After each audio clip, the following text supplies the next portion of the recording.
Welcome for this presentation on work-at-home scams.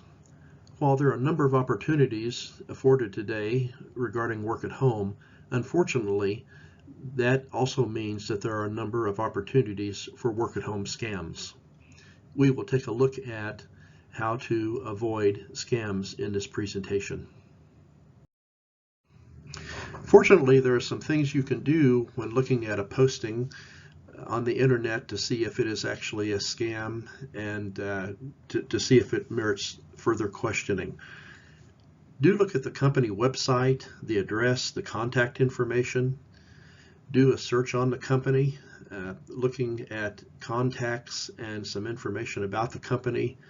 And also sometimes a search will produce some results that indicate that a type of job or a type of posting may be a scam. Do also look at the job description.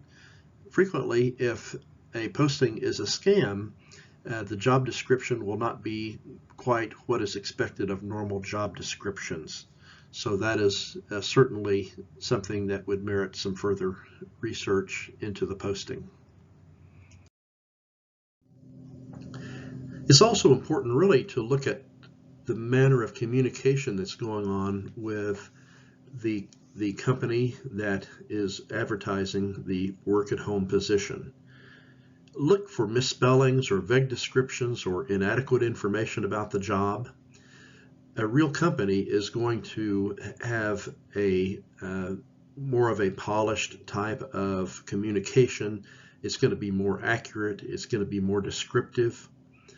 Do ask questions and see how the company representative interviews you. They should be very interested in your skills and what you have to offer.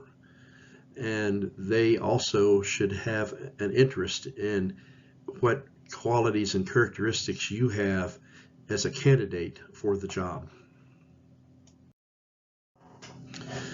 One of the main things I think that is important not to do is not to provide money to the company. Do not agree to any payments for training or fees or other costs. Do not provide personal information or preliminary employment forms with Social Security number or other financially identifying information. And also do not accept checks for equipment. One scheme that's prevalent is that a company or a person or persons pretending to be a company will act like they are hiring someone, and they will send them a check, and you can take this money from that check, deposit it in your account, and then make a wire transfer from your account to a computer firm is what they're calling it. And this company then will send you the equipment you need to perform your job. In reality, what this scheme is that you deposit the money, you do some sort of wire transfer. There's no money behind the check, but money is taken from your account. So you don't have the job and you don't have the equipment and you don't have your money. One of the other tactics that scammers use is that they will try to persuade you that you have to make a fast decision. There is a deadline looming, and what they're trying to do is bypass any sort of thought that you may be putting into the job or any sort of analysis of this situation. So do not be persuaded to act in accordance with deadlines, and especially when these are accompanied by promises of high pay and easy career building. And also be very aware and have an outlook for what is going on with the job description again. A lot of times they will say, well, that is covered in training. They don't want to talk about the specifics of the job, because if they get into talking about specifics, that opens their exposure to seeming like there may be some questions that they don't know what they're talking about. So they frequently refer to other training that will be provided by another entity or by the company in the future.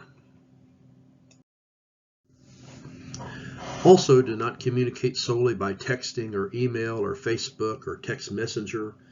Other ways that may be difficult to track.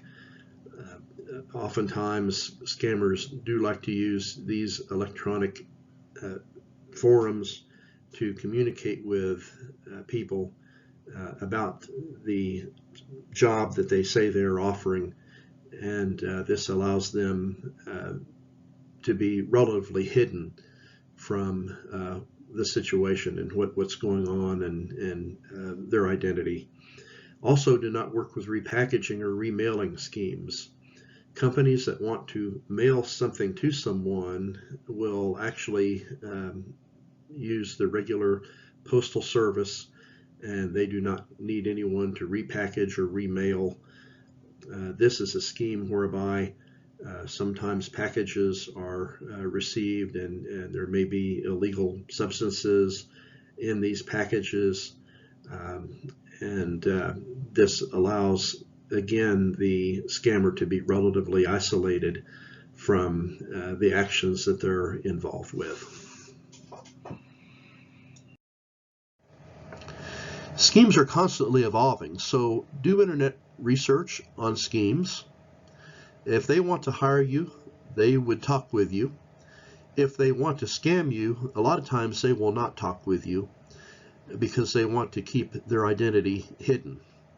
Sometimes, however, they will talk with you if they want to scam you, but the important thing to remember is that you are in control of the process. You do not worry about having to meet certain deadlines in terms of speed or anything of that nature when someone is talking with you, because you're going to miss out on an opportunity. But take it at the rate that you need to go to check out what you're doing and make sure what you're doing is truly a legitimate work-at-home position. So the foregoing is really something to be aware of when looking at a posting on the internet.